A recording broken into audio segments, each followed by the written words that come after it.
Nous allons le glorifier ce matin. Nous allons lui dire merci pour toutes les choses qu'il a faites dans nos vies. Et nous voulons commencer avec un cantique qui dit « Dieu a une armée ». Dieu a une armée qui se lève pour lui obéir. Dieu a une armée qui se lève pour le servir. Peuple de Dieu, lève les mains pour l'adorer. Peuple de Dieu, ouvre ta bouche. Dieu veut parler, c'est l'Esprit de Dieu qui l'amène au pas, c'est l'Esprit de Dieu qui l'entraîne au combat. Peuple de Dieu, lève tes mains pour l'adorer.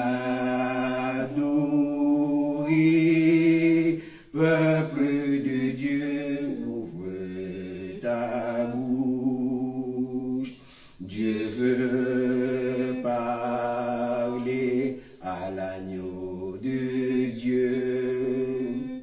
Soit la gloire dans les lieux très hauts, à l'agneau de Dieu, la victoire.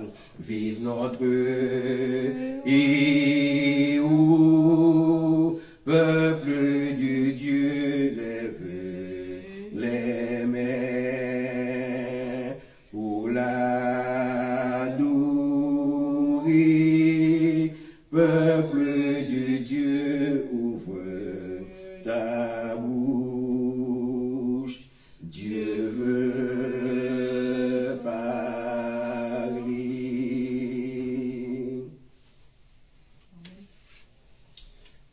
Dieu éternel,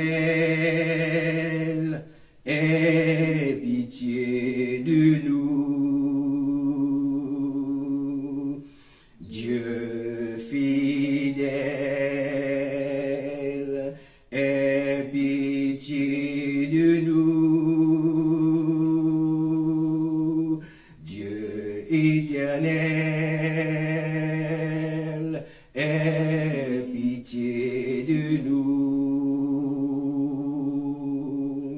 Dieu fidèle, aie pitié de nous. Depuis trop longtemps,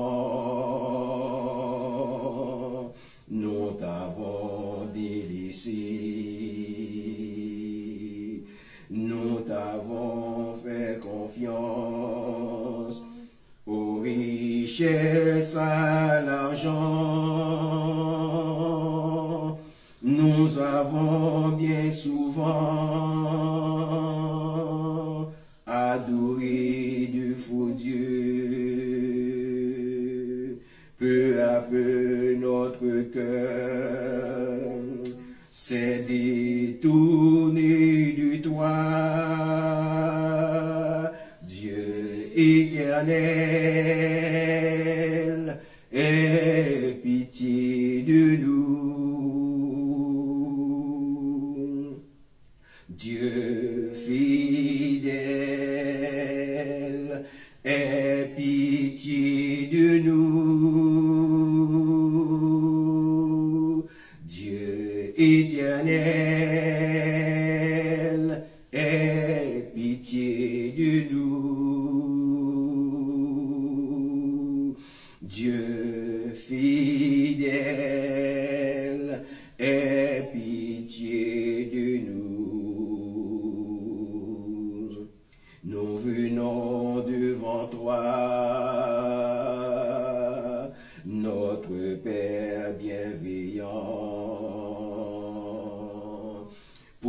prosternés à tes pieds, nous prions, sauve-nous, convaincus sans excuse, accablés par nos fautes. Nous avons tant besoin de ta grâce, ton pardon. Dieu éternel, aie pitié de nous. Dieu fidèle, aie pitié de nous. Dieu éternel, aie pitié de nous. Dieu fidèle, aie pitié de nous. Nous allons reprendre ce cantique après la prière. Dieu éternel en tout-puissant, nous voici devant toi ce matin pour te dire merci, pour t'acclamer, pour confesser le nom de Jésus. Seigneur éternel, notre Dieu, remplis nos cœurs quand de ton amour, libère quand ton esprit de grâce, libère quand ton esprit de puissance, libère quand ton esprit de guérison, Seigneur, sur quand chacun de nous, libère quand Seigneur, quand ta grâce, libère quand Seigneur éternel, ou quand ton omnipotence, afin, Seigneur éternel, que nous puissions avoir la possibilité de comprendre ta révélation. Seigneur éternel, ce que tu attends de nous, ce sont les cris qui viennent du plus profond de nos cœurs. Et ce matin, nous voici devant toi pour te dire merci, pour te donner toute la gloire quand il t'est dû. Nous te prions au nom de Jésus, à qui seul appartiennent l'honneur et la gloire au siècle des siècles. Amen.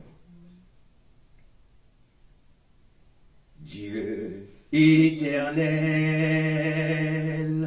aie pitié de nous. Dieu fidèle, aie pitié de nous. Dieu éternel, aie pitié de nous. Dieu fidèle, aie pitié de nous. Depuis trop longtemps, nous t'avons délaissé. Nous avons fait confiance aux richesses, à l'argent. Nous avons bien souvent adoré de faux dieux. Peu à peu notre cœur s'est détourné de toi. Dieu éternel, aie pitié de nous. Dieu fidèle, aie pitié de nous. Dieu éternel, aie pitié de nous. Dieu fidèle, aie pitié de nous. Nous venons devant toi, notre Père bienveillant, prosternés à tes pieds, nous prions, sauve-nous, convaincus sans excuse, accablés par nos fautes. Nous avons tant besoin de ta grâce, ton pardon. Dieu éternel, aie pitié de nous. Dieu fidèle, aie pitié de nous. Dieu éternel, aie pitié de nous. Dieu fidèle, aie pitié de nous. Que le nom de notre Sauveur, le Seigneur quand Jésus-Christ, soit béni. Ce matin, je vous invite dans l'Épître aux Romains, chapitre 8. L'Épître aux Romains, chapitre 8, versets 28 à 30. Romains, chapitre 8, versets 28 à 30.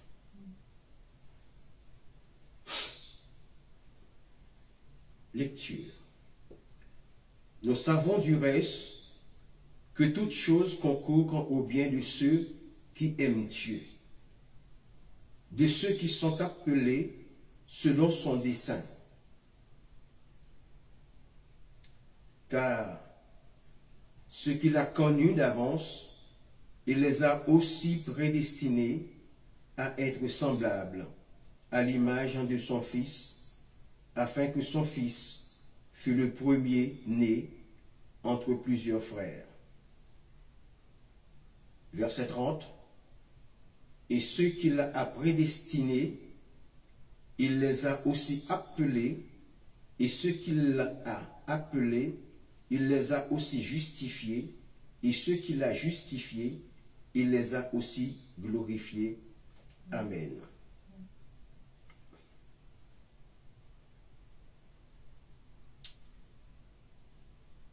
Chers amis, le participe passé du verbe prédestiné sera évoqué tout le long du discours. Il est important de connaître sa définition.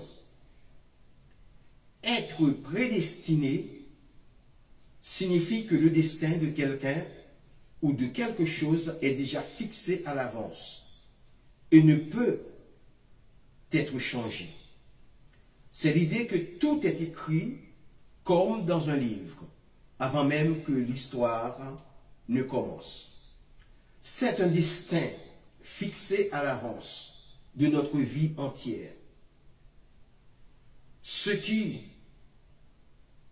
nous arrivera, les choix que nous ferons et même la personne que nous serons.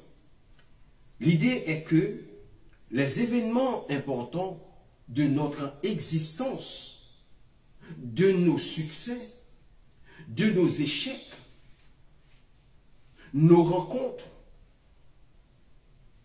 de notre mort, ne sont pas le résultat de nos propres actions, mais ont été déterminés par Dieu avant même notre naissance.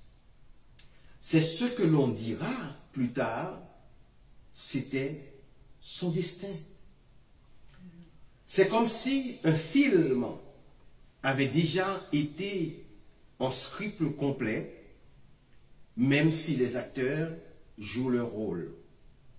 L'histoire ne peut pas changer car la fin du script est déjà écrite. La prédestination, c'est la croyance que tout ce que nous et tout ce qui nous arrive, notre caractère, nos choix, notre destin final, est déjà déterminé à l'avance par Dieu avant même que nous venions au monde. Ce n'est pas juste une liste de ce qui va se passer. C'est une certitude que l'issue de notre vie est déjà scellée. Notre destin est déjà écrit et nos actions ne peuvent rien y changer. En voici une dernière analogie dans sa plus simple expression. C'est comme une pièce théâtrale ou un film dont non seulement on connaît la fin, mais dont le scénario complet est déjà écrit avant même le début du tournage. Chaque scène, chaque dialogue et chaque action des personnages est déjà décidée. Les acteurs, comme nous, les humains, ne font que jouer leur rôle selon un script qui ne peut pas être modifié. Le libre arbitre n'existe pas dans ce cas de figure, car tout est déjà tracé. Un bel exemple de la Bible se trouve dans Jérémie chapitre 1, verset 5. Je cite, « Avant que je t'eusse formé dans le ventre de ta mère, je te connaissais. Et avant que tu fusses sorti de son sein, je t'avais consacré, je t'avais établi prophète des nations. » Cela veut dire que Jérémie n'avait même pas de forme corporelle, comme vous et moi, quand Dieu l'a vu. Il était dans le script que Dieu avait écrit. Voilà ce que l'on peut dire en ce qui concerne le mot prédestination. Dans le vaste paysage de la théologie chrétienne, Romains 8, verset 28, se dresse comme un phare d'espoir et de réconfort. Il est souvent cité, médité et chéri par les croyants du monde entier. La promesse qu'il contient est simple, mais en analysant la phrase, je cite, « Nous savons du reste que Dieu fait concourir toutes choses au bien de ceux qu'il aime, de ceux qui sont appelés selon son dessein. » Pour ceux qui ont foi en Dieu, même les situations les plus difficiles ou les épreuves finissent par servir un but positif. Autrement dit, tout ce qui arrive, bon ou mauvais, peut être utilisé par Dieu pour faire grandir la personne et la guider vers un meilleur chemin, selon son plan pour elle. C'est une promesse d'espoir qui suggère que rien n'est laissé au hasard et que même si on ne le voit pas tout de suite, le plan divin est à l'œuvre pour le bien de ceux et celles qui lui sont fidèles. En tant qu'observateur, on est immédiatement frappé par la portée universelle de cette affirmation. Elle englobe toutes choses. Cela inclut les joies et les peines, les succès et les échecs, la santé et la maladie, la prospérité et l'adversité. Rien n'échappe à la portée de cette promesse. Ce qui est encore plus remarquable, c'est la certitude avec laquelle elle est énoncée dans la petite phrase « Nous savons ». C'est une étude verset par verset. C'est pour cela Avant d'aller plus loin, je tenais à donner les diverses étapes de la définition du verbe prédestiné. Je ferme la parenthèse. Nous savons, il ne s'agit pas d'une simple supposition ou d'un souhait pieux, mais d'une conviction enracinée dans la foi et l'expérience. En tant que participant, on ressent une profonde résonance avec ces mots. J'ai souvent trouvé du réconfort dans ce verset lors des moments difficiles.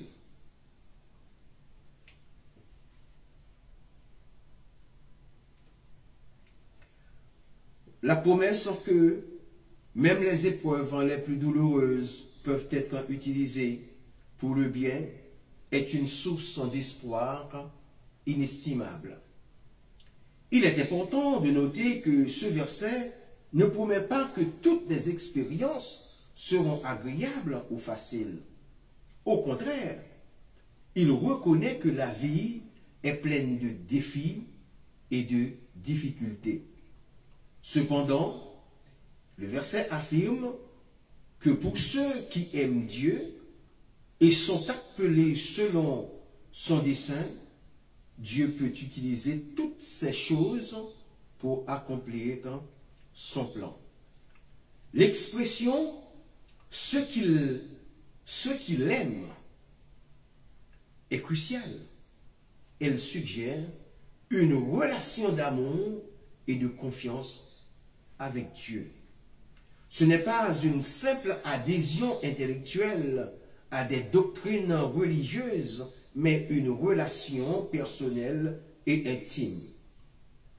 C'est dans le contexte de cette relation que la promesse de Romains 8, verset 28, prend tout son sens. De plus, l'expression, je cite, « ceux qui sont appelés selon son dessein » nous rappelle que nous sommes tous appelés à un but spécifique. Dieu a un plan pour chaque personne. Comprendre et accepter cet appel est essentiel pour vivre pleinement la promesse qui est relatée dans ce verset. Cela implique une volonté de se soumettre à la volonté de Dieu et de chercher à vivre selon ses principes. Du point de vue de l'analyse, on peut observer que Romains 8, verset 28, est plus qu'une simple déclaration d'espoir. C'est une affirmation théologique puissante qui met l'accent sur la souveraineté de Dieu, sa bonté et son amour pour celles et ceux qui croient en lui. Il offre une perspective unique sur la souffrance et l'adversité en affirmant qu'elles peuvent être transformées en quelque chose de positif. En résumé, Romains 8, verset 28, est un verset qui continue d'inspirer et de réconforter les croyants à travers les âges. Il nous rappelle que même les moments les plus sombres, que même dans les moments les plus sombres, il y a de l'espoir et un but. C'est un appel à la foi, à la confiance et à l'amour. Analysons maintenant la phrase « nous savons » du reste. Cette expression introduit une affirmation de foi, une certitude. Il ne s'agit pas d'une simple supposition, mais d'une conviction profonde partagée par la communauté de croyants. Premièrement, que toute chose concourt au bien. C'est le cœur du verset. Ou bien. L'expression « toute chose » est très large. Elle inclut les moments de joie et de succès, mais aussi et surtout les épreuves, les déceptions, les souffrances et les échecs. L'idée n'est pas que toutes les choses sont bonnes en soi, mais que Dieu, alléluia, peut les utiliser et les transformer pour en tirer un bien supérieur. Le mot concourir, le verbe concourir, implique une action collective, une synergie. C'est comme un compositeur qui utilise des notes dissonantes pour créer une mélodie harmonieuse. Deuxièmement, de ceux qui aiment Dieu. C'est la première condition, de ceux qui aiment Dieu. Le verset ne s'applique pas à tout le monde indistinctement. Non. Il concerne ceux qui ont une relation personnelle basée sur l'amour avec Dieu. Aimer Dieu signifie lui faire confiance, chercher sa volonté et vivre selon ses commandements. Troisièmement, de ceux qui sont appelés selon son dessein. C'est la seconde condition qui précise la première. L'amour pour Dieu n'est pas une simple décision humaine, mais une réponse à l'appel divin. L'idée du mot dessein ou du plan divin montre que la vie du croyant n'est pas le fruit du hasard, mais s'inscrit dans un projet global de Dieu, un plan de salut et de transformation. Voyons maintenant son interprétation et son impact. Cette citation offre une perspective puissante sur la souffrance. Elle ne prétend pas que les épreuves sont faciles ou agréables, mais elle affirme qu'elles ne sont pas sans but. Tout a un but.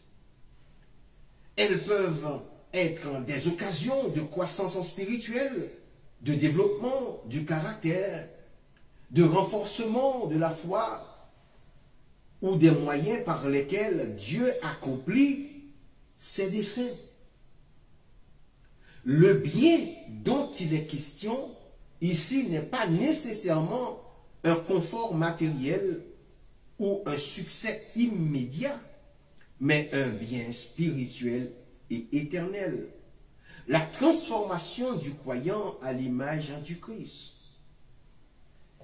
Ce verset est une source d'espérance, invitant les croyants à voir au-delà des circonstances immédiates et à placer leur confiance dans la souveraineté et la bienveillance de Dieu, même quand tout semble aller de travers. Chers amis, c'est une invitation à la résilience et à la foi inébranlable. Maintenant, nous arrivons au verset 29. Ce passage tiré de l'épître de Paul aux Romains chapitre 8 verset 29 est une affirmation théologique profonde et souvent débattue. Pour en saisir le sens, il est essentiel de l'analyser en plusieurs points. Ce verset est la suite logique du verset 28 qui énonce que toute chose concourt au bien de ceux qui aiment Dieu, de ceux qui sont appelés selon son dessein. Le verset 29 vient préciser quel est ce dessein divin. Il ne s'agit pas d'un plan pour la réussite matérielle mais d'un projet spirituel et éternel. Le verset peut être décomposé en plusieurs idées clés. Par exemple, car ce qu'il a connu d'avance, la notion de connaissance d'avance est un concept fondamental. Il ne s'agit pas simplement de savoir ce qui va se passer, mais une relation intime et personnelle que Dieu a avec certains individus.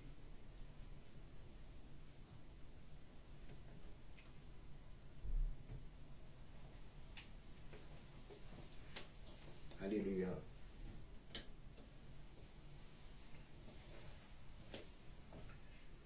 C'est une connaissance qui précède même la création.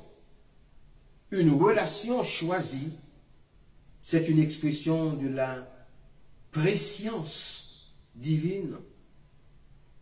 Comment interpréter la phrase « Il les a aussi prédestinés ». La prédestination n'est pas dans ce contexte une fatalité aveugle. Elle est le prolongement de la connaissance divine. Dieu n'a pas seulement connu d'avance ce qu'il allait sauver, il les a aussi destinés à un but précis. C'est l'objectif de la prédestination qui est crucial. L'interprétation de la phrase « à être semblable à l'image de son Fils » est le but final de la prédestination. L'objectif n'est pas le salut en lui-même, mais la transformation de l'être humain.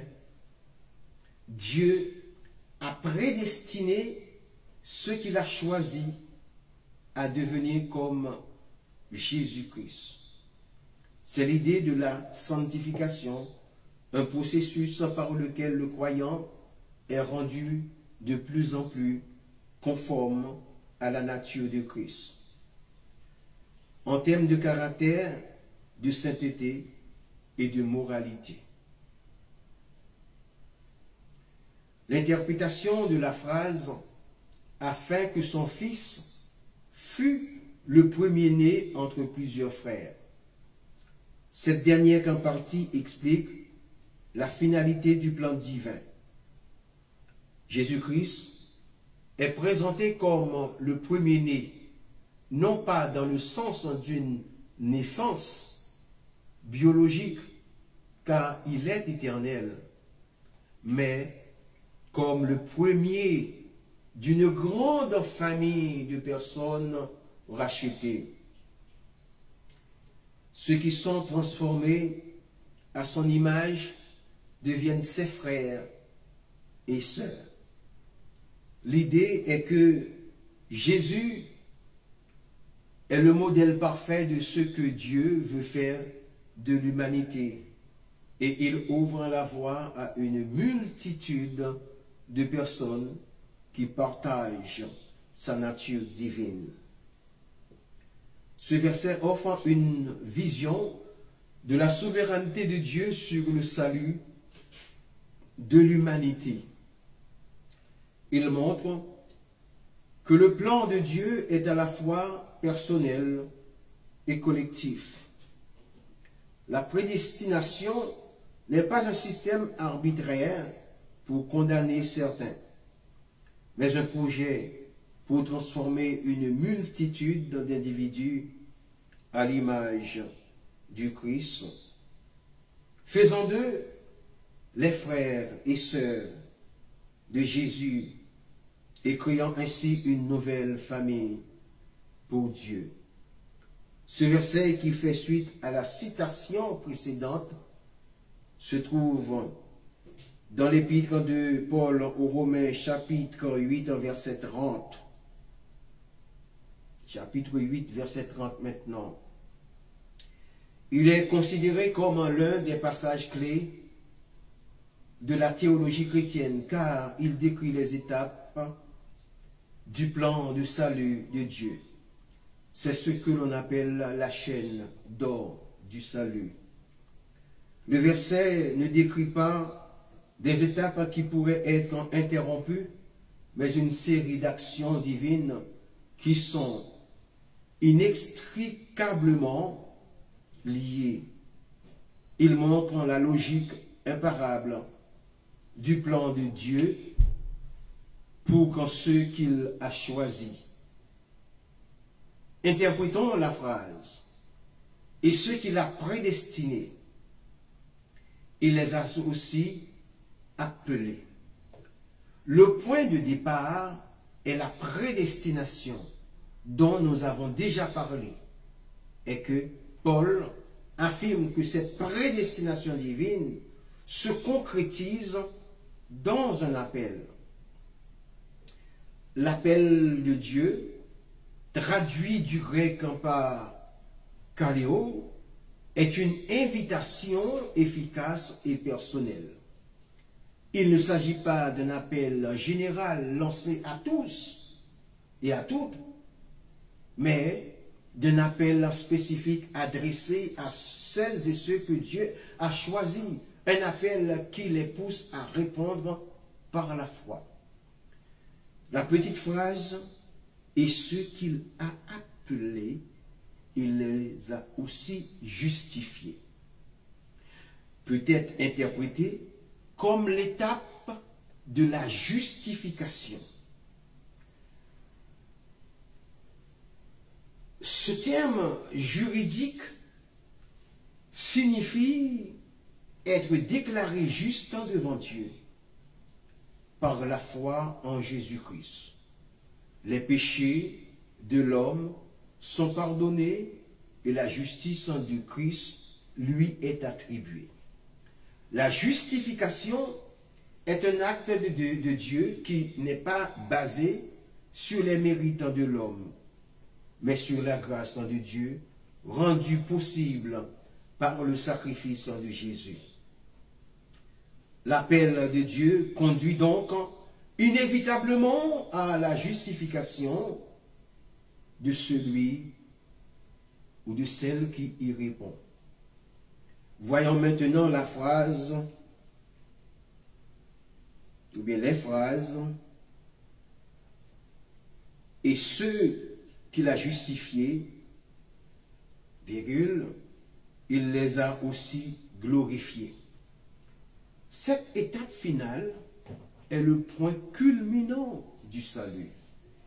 La glorification fait référence à la transformation ultime du croyant qui recevra un corps de gloire et sera entièrement délivré de l'emprise du péché.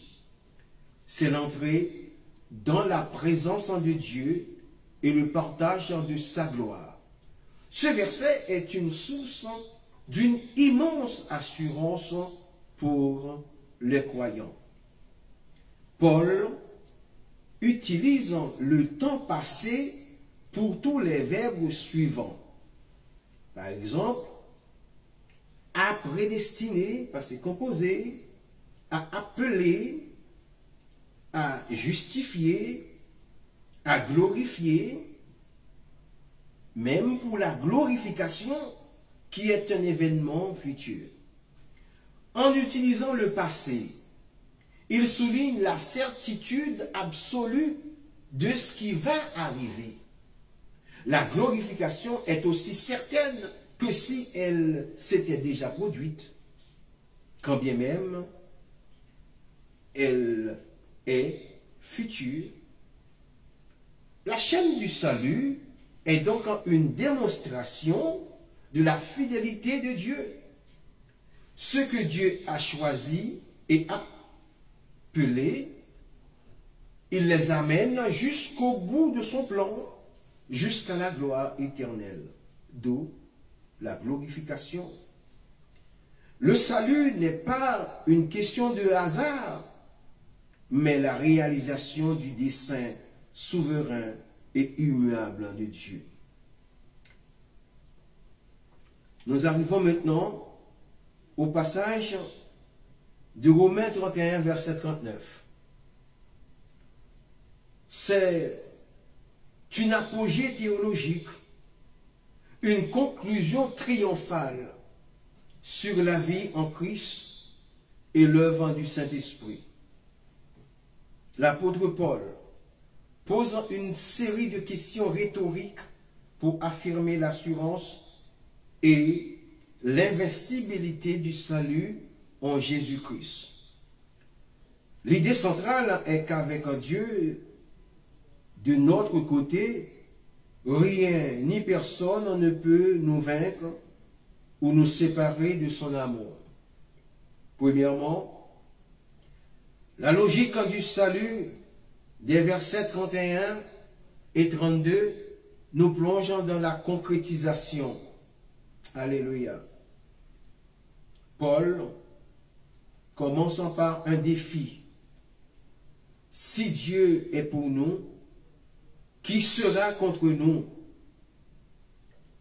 Cette affirmation est la conséquence indirecte du salut des versets 29 et 30. Si le Créateur de l'univers a prédestiné, appelé, justifié et glorifié ses enfants, alors quand toute opposition est vaine, la question n'est pas de savoir s'il y aura des opposants, mais de reconnaître leur impuissance face à la puissance divine. Le verset 32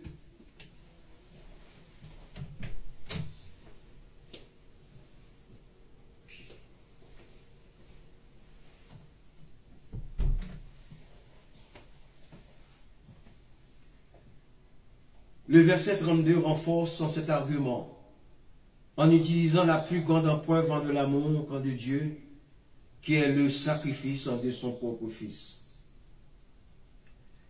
Lui qui n'a pas épargné son propre Fils, mais l'a livré pour que nous tous, comment ne nous donnera-t-il pas aussi toutes choses avec lui? Le don du Christ est la garantie que Dieu nous donnera tout ce dont nous avons besoin.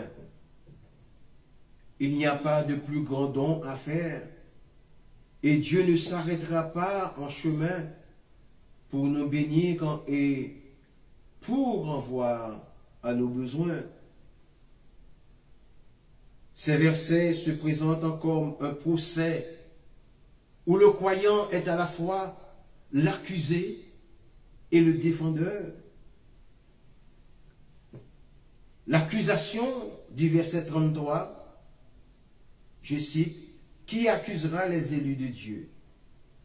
Paul anticipe l'accusation qui pourrait venir comme des ennemis du diable ou de notre propre conscience. Mais la réponse est catégorique. Personne ne peut porter d'accusation valide, car quand c'est Dieu qui justifie.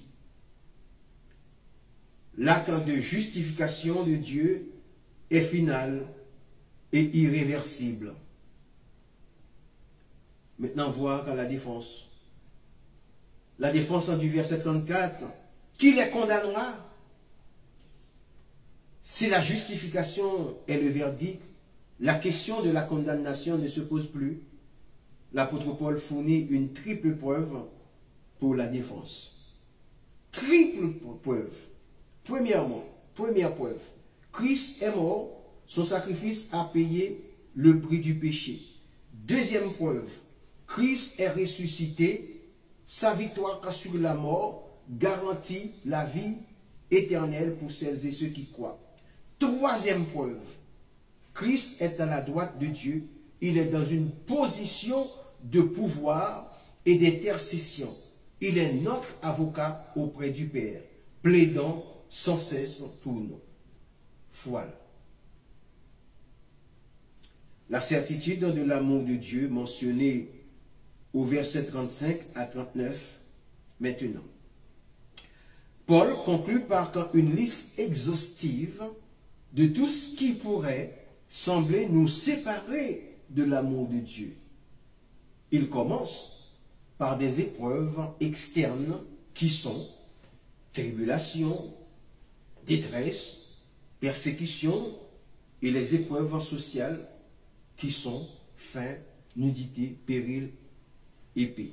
Puis, il élargit la liste à des forces cosmiques et spirituelles qui sont la mort, la vie, les anges, les dominations, les choses présentes, les choses à venir, la hauteur et la profondeur. Je me penche sur Romains 8, 35, un verset qui résonne avec une intensité particulière. Qui nous séparera de l'amour du Christ? Sera-ce la tribulation ou l'angoisse, ou la persécution, ou la famine, ou la nudité, ou le péril, ou l'épée? L'interrogation rhétorique qui l'anime est une invitation à la réflexion, un défi lancé à la compréhension humaine des limites de l'amour divin. L'auteur, Paul, pose cette question avec une clarté tranchante, utilisant une série de mots qui évoquent des expériences humaines extrêmes. La tribulation représente les épreuves et les difficultés générales de la vie. L'angoisse décrit l'état de tourment intérieur, l'incertitude et la peur. La persécution pointe vers la violence et l'hostilité dirigée contre les croyants. La famine et la nudité symbolisent les besoins physiques fondamentaux non satisfaits et l'extrême pauvreté. Le péril englobe tous les dangers possibles et l'épée présente la menace directe de la mort. Dans cette énumération, on perçoit une volonté de couvrir l'éventail complet des souffrances que l'homme peut endurer. Paul ne cherche pas seulement à énumérer des difficultés, mais à les personnifier, à les rendre tangibles. Il semble se demander si ces forces qui cherchent à détruire peuvent en fin de compte, triompher de l'amour du Christ. L'importance de ce verset réside dans sa réponse implicite. L'absence de réponse affirmative suggère que rien de tout cela ne peut séparer le croyant de l'amour de Dieu.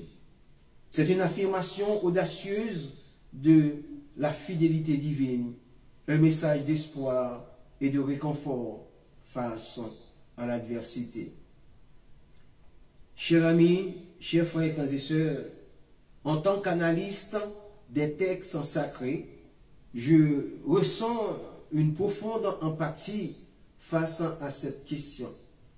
Les expériences humaines énumérées sont universelles et chacun peut s'identifier à l'une ou à l'autre de ces épreuves. L'amour de Christ, tel qu'il est présenté ici, est un refuge, une force qui transcende les circonstances et qui offre une perspective nouvelle sur la souffrance.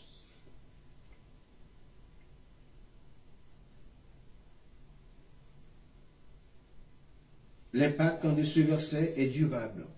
Il invite à une réflexion constante sur la nature de la foi, sur la capacité de l'amour à résister aux épreuves. Il nous rappelle que, même dans les moments les plus sombres, l'amour divin demeure une constante, un point d'ancrage inébranlable. Dans l'Épître aux Romains, au chapitre 8, les versets 36 et 37 constituent une méditation poignante sur la souffrance et la victoire spirituelle. l'apôtre Paul, en s'adressant à la communauté romaine, cite dans le psaume 42, verset 22, affirmant, comme il est écrit, à cause de toi, nous sommes livrés à la mort tout le jour.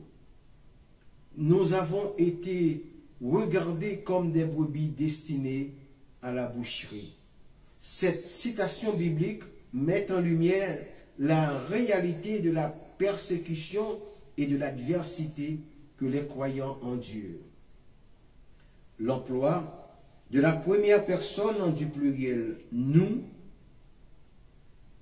crée un sentiment de solidarité et d'identification avec tous ceux qui souffrent pour leur foi. Voyons le verset 37. Cependant, il offre une perspective radicalement différente. Il proclame, je cite, « Mais dans toutes ces choses, nous sommes plus que vainqueurs par celui qui nous a aimés. » Ce contraste saisissant entre la souffrance décrite au verset précédent et la victoire affirmée ici révèle le cœur de la théologie paulinienne. La souffrance est inévitable, une composante de la condition humaine, mais elle n'a pas le dernier mot. La victoire est assurée par celui qui nous a aimés, c'est-à-dire par le Christ. L'amour de Dieu est la source de cette victoire, un amour qui transcende toutes les épreuves. L'expression « plus que vainqueur » est particulièrement forte. Elle suggère ou elle ne suggère pas simplement la victoire, mais une victoire abondante, une victoire qui dépasse les attentes. C'est une victoire qui transforme la souffrance en opportunité de témoigner de la grâce et de la puissance de Dieu. Elle souligne que malgré les persécutions, les difficultés et les épreuves, les croyants ne sont pas réduits à néant. Au contraire, ils sont élevés, transformés et rendus plus forts par leur foi. En tant que croyants, on est invité à réfléchir sur la nature de la souffrance et de la foi. On est amené à se demander comment, face à l'adversité, on peut trouver la force de rester ferme et de croire en l'amour de Dieu. La réponse, selon Paul, réside dans la relation personnelle avec le Christ, qui a lui-même souffert et est mort, mais qui a triomphé de la mort. C'est cette victoire qui devient la nôtre. En résumé, les versets 36 et 37 de Romains 8 est un passage puissant qui aborde les thèmes de la souffrance, de la foi et de la victoire. Il nous rappelle que bien que la souffrance puisse être une réalité de la vie, elle ne peut pas nous séparer de l'amour de Dieu. Au verset 37, la conclusion est sans appel. Dans toutes ces choses, nous sommes plus que vainqueurs par celui qui nous a aimés. La victoire n'est pas seulement de survivre, mais de triompher.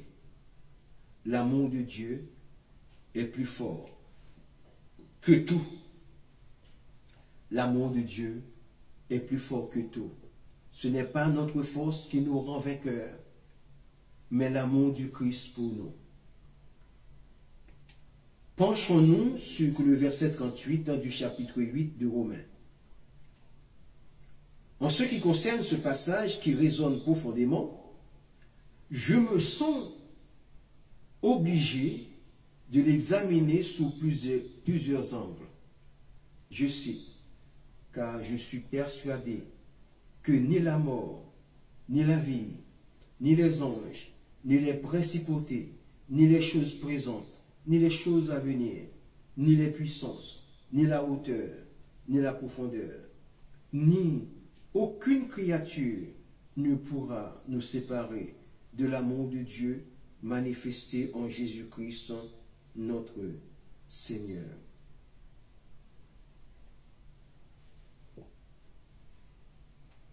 Chers amis, frères et sœurs, dans sa structure, ce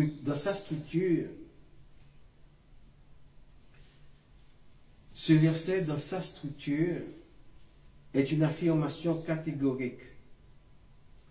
L'apôtre Paul, l'auteur, exprime une conviction inébranlable. Il en est persuadé. Cette certitude est le fondement de la déclaration. L'utilisation de la première personne du singulier engage une dimension personnelle, une expérience vécue. Paul ne parle pas d'une théorie, mais d'une réalité qu'il a intériorisée. L'énumération qui suit est impressionnante par son ampleur. Paul dresse une liste exhaustive des forces susceptibles de nous séparer de l'amour de Dieu. On y trouve des entités physiques telles que la mort, la vie, et des entités spirituelles qui sont les anges, les principautés et les puissances, puis les entités temporelles qui sont les choses présentes et les choses à venir.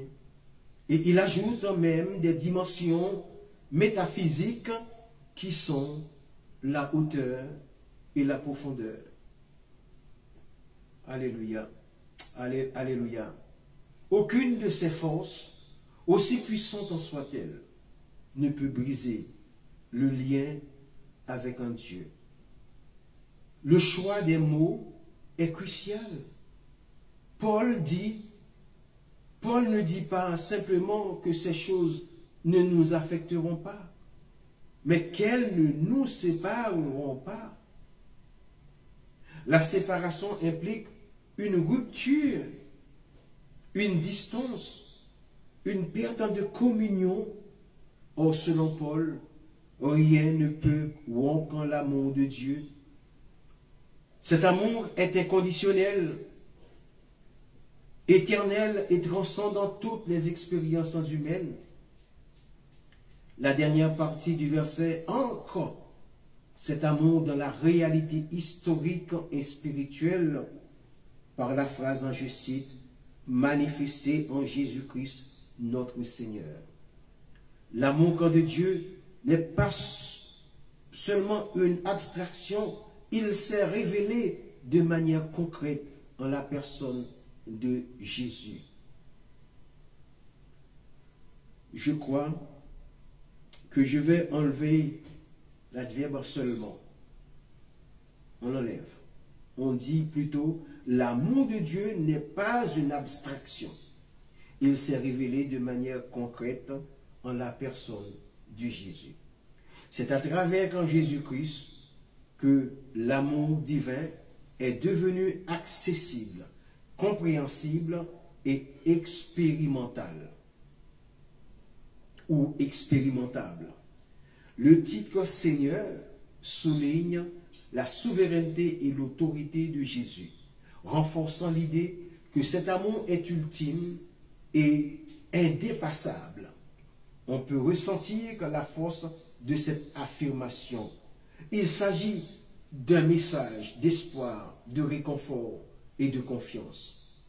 Face aux défis de la vie, aux peurs et aux incertitudes, le verset 38 du chapitre 8 de l'Épître aux Romains offre une ancre solide. Il nous rappelle que nous sommes animés d'un amour qui ne connaît pas de limites, un amour qui nous accompagne à travers toutes les épreuves. En tant que chrétiens, nous sommes invités à partager cette conviction. Le verset n'est pas seulement une déclaration pour Paul, mais une invitation à faire l'expérience de cet amour inébranlable. C'est une promesse de sécurité, de paix et d'espérance qui transcende dans le temps et l'espace. Nous arrivons maintenant au verset 39, le dernier verset. Ce passage de l'Épître aux Romains constitue une affirmation théologique puissante et réconforte. Je parle du verset 39, le dernier verset. Ce verset conclut une série de déclarations sur la sécurité du croyant en Christ. Il résume la portée de l'amour de Dieu et son caractère inébranlable. L'auteur, quand dans ce cas, l'apôtre Paul, cherche à rassurer les lecteurs sur la permanence de la relation avec un Dieu, une relation scellée par le sacrifice de Jésus, le Christ. La structure du dernier verset, bien que simple en apparence, est riche en nuances. Le verset énumère une série d'éléments qui, selon l'auteur, ne peuvent pas nous séparer de l'amour de Dieu manifesté en Jésus-Christ. Ces éléments comprennent la mort, la vie, les anges, les principautés, les choses présentes, les choses à venir, les puissances, la hauteur, la profondeur et aucune autre créature. L'énumération est intentionnelle, elle vise à englober tous les aspects possibles de l'existence humaine et de l'univers. L'utilisation de la négation, entre guillemets, ne pourra, renforce l'idée d'une impossibilité absolue. Du point de vue de l'analyse littéraire, il est clair que Paul emploie une technique de gradation. Il commence par des éléments familiers et concrets, comme la mort et la vie, puis progressant vers des concepts plus abstraits et spirituels, tels que les anges et les principautés. Cette progression suggère une compréhension croissante de la puissance et de l'étendue de l'amour divin.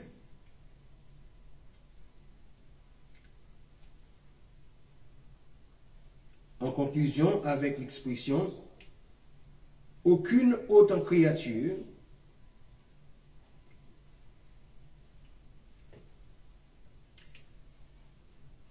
la conclusion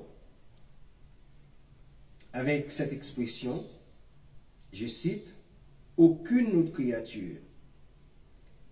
Donc, c'est une déclaration universelle affirmant que rien, absolument rien ne peut briser le lien entre Dieu et ceux qui sont en Christ. En tant que croyant, on est invité à méditer sur la nature de cet amour.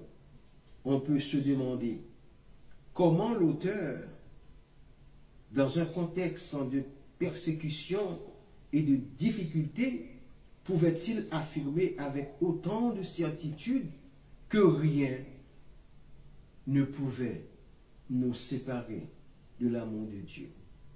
La réponse réside dans la foi en la promesse de Dieu et dans la compréhension de l'œuvre de Christ. L'amour de Dieu n'est pas conditionné par nos actions ou nos circonstances. Il est un don gratuit et inconditionnel. L'impact de ce verset sur la vie spirituelle est profond. Il offre une source de réconfort et d'assurance face aux épreuves. Il nous rappelle que nous sommes aimés indépendamment de ce que nous pouvons traverser. Il nous invite à vivre avec une confiance inébranlable, sachant que nous sommes gardés et protégés par l'amour éternel de Dieu. Alléluia. Personnellement, je ressens une paix intérieure en lisant ces mots. Il me rappelle que même dans les moments d'incertitude et de doute, je suis tenu par quelque chose de plus grand que moi. En résumé, le verset 39 du chapitre 8 de Romains est bien plus qu'un simple verset biblique. C'est une déclaration d'amour, une promesse de sécurité et une invitation à vivre dans la foi. C'est un rappel constant que l'amour de Dieu est éternel et que rien ne peut nous en séparer. Cette affirmation, bien qu'écrite il y a des siècles, continue de résonner avec force et pertinence dans le cœur tant de celles et ceux qui cherchent la vérité et l'espérance. Par conséquent, le verset 39 est l'apogée de ce passage. Entre guillemets, ni la hauteur, ni la profondeur, ni aucune autre créature ne pourra nous séparer de l'amour de Dieu manifesté en Jésus-Christ, notre Seigneur. Le verbe utilisé est donc séparé.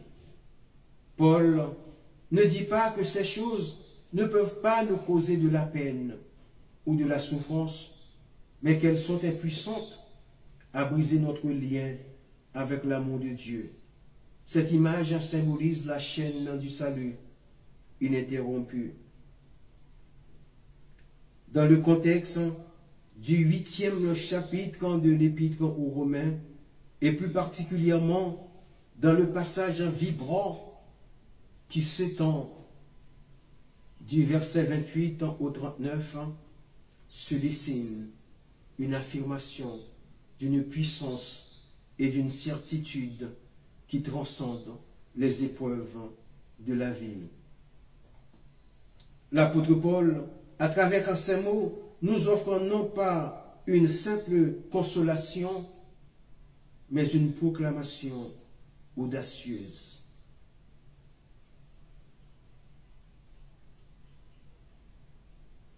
Entre guillemets, nous savons du reste que toute chose concourt au bien de ceux qui aiment Dieu, de ceux qui sont appelés selon son dessein. Cette déclaration qui constitue le fondement de notre réflexion est une promesse d'une portée immense. Elle suggère que même dans les moments de souffrance, de doute ou de désespoir, une force supérieure œuvre en faveur de ceux qui ont choisi d'aimer Dieu. L'auteur, à travers cette affirmation, ne minimise pas la réalité de la souffrance humaine. Il reconnaît explicitement l'existence des tribulations, des angoisses, des persécutions, de la faim, de la nudité, du danger et de l'épée. Cependant, il insiste sur le fait que rien de tout cela ne peut nous séparer de l'amour de Dieu manifesté en Jésus-Christ. C'est une déclaration, alléluia, de foi qui défie toute logique humaine, car elle affirme que même les expériences les plus douloureuses peuvent être transformées en occasion de croissance et de bien. Chers amis, chers amis, en tant qu'analyste des textes sacrés, je suis frappé par l'audace de cette affirmation. Paul ne se contente pas de suggérer une simple résilience face à l'adversité. Il proclame une victoire absolue, une assurance que l'amour de Dieu est inébranlable. Cet amour qui a conduit à donner son Fils unique est le fondement de notre espérance. Il est la source de notre salut et de notre persévérance. Personnellement, je ressens une profonde résonance avec cette promesse. Dans les moments de doute et de peur, je trouve du réconfort dans la certitude que je suis aimé inconditionnellement. L'idée que toute chose concourt au bien, même celles qui semblent les plus sombres, est une source d'espoir inestimable.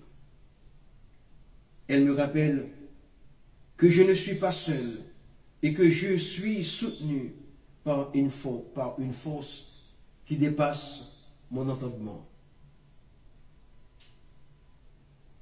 Enfin, ce passage est refermé avec une déclaration de foi, une promesse d'amour inconditionnel et un appel à la persévérance. C'est une invitation à vivre avec confiance, même au milieu des tempêtes de la vie, sachant que rien ne peut nous séparer de l'amour de Dieu. C'est une vérité qui, je crois, peut transformer nos vies et nous donne la force de surmonter tous les obstacles. Amen. Seigneur éternel, notre Dieu, veuille bénir ta sainte parole pour que l'amour de ton Fils en Jésus, à qui seul soit la gloire au siècle des siècles. Amen. Au revoir et à bientôt.